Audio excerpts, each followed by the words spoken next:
खुलुमबाय आंनि इउट्युब चेनेलाव नोंथांमोन बयखौबो बरायनाय थाबाय। दा फै आं नोंथांमोननि सिगाङाव बिदिनो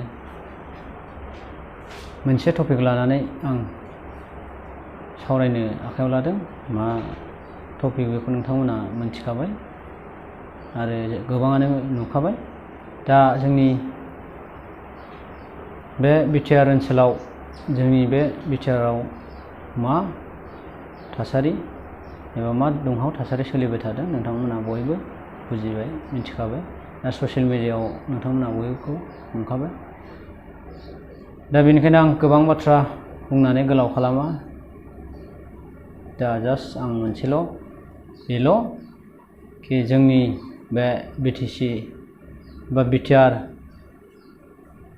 ओनसोलाव दिनै जोंनि गभर्नमेन्ट थासेयावबो बिटिआर सरकार प्रमटार थासेयावबो मानि थाखाय बेफोरबायदि एनकाउन्टार जानांगौ बेखौल' आं सावरायनो आखायाव लादों।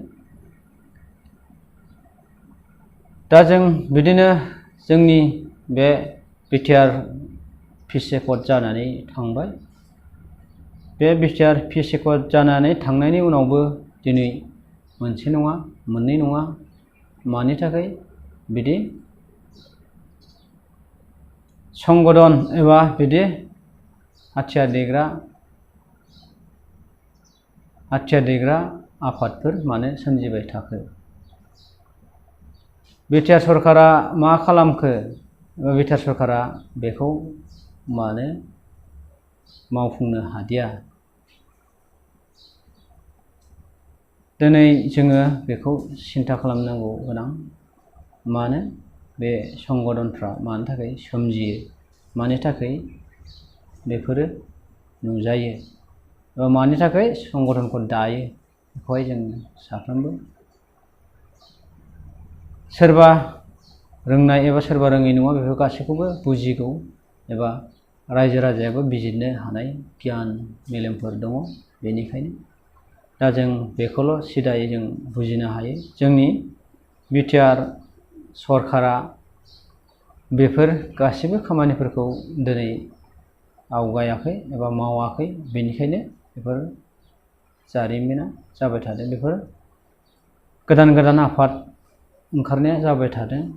बेनिखायनो जोंनि बे बिटिआर सरकारा एसे बुजिनाया मोजां, एसे सिन्था खालामनाया मोजां जे गावनि हारि, गावनि जाथिया बबे लामाजों थांनो नागिरगासिनो दं एबा बबे अलखदावहाय गोलैनो नागिरदों, बेखौहाय सिन्था खालामनाया मोजां। दा जों बेखौनो खावलायनो सानो प्रमद सार बिथांखौहाय आरो लोगोसे गोबां बिदिनो गबिन्द सारमोन बिथांमोनखौबो खावलायनो सानो जे जोंनि बिटिआर ओनसोलाव जिथुनाखि मावनांगौ दफाफोर दङ, बेफोर गासैबो दफाफोरखौ थाबै मावना होयोबा मोजां। मानो सान्ति सुक्ति होनोबा, पिस एकर्ड होनोबा आरो जि खुगाजोंल' सान्ति सुक्ति जाबाय एबा जोंनि बिटिआराव दासो गोजोननाय फैबाय होनबा जाया। गोजोननाय फैदोंब्ला बे एनकाउन्टारफोरा माब्रै जाबाय थाखो बेखौ जों सिन्था खालामबा मिथियो, सिन्था खालामबानो हमनो हायो। सान्ति जाबायबाथ' बे एनकाउन्टारफोरा जाबाय थानाङामोन। मा बेलाय बे एनकाउन्टारालाय? दायनिगिरि नंब्लाबो नङाबाबो एनकाउन्टार जानाया बे बन्द' जानांगौ। मानो एनकाउन्टारा मोजां नङा।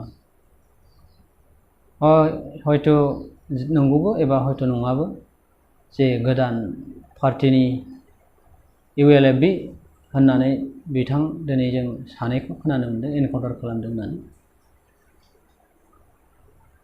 एनकाउन्टार खालामैनि सिगां बिनि न'खरफोरखौ बिसिनि न'खरनि सुबुंफोरखौ सिन्था खालामनांगौमोन। दिनै जों खोनानो मोनदों जे 15 दिनल' जादोंमोन बे सासे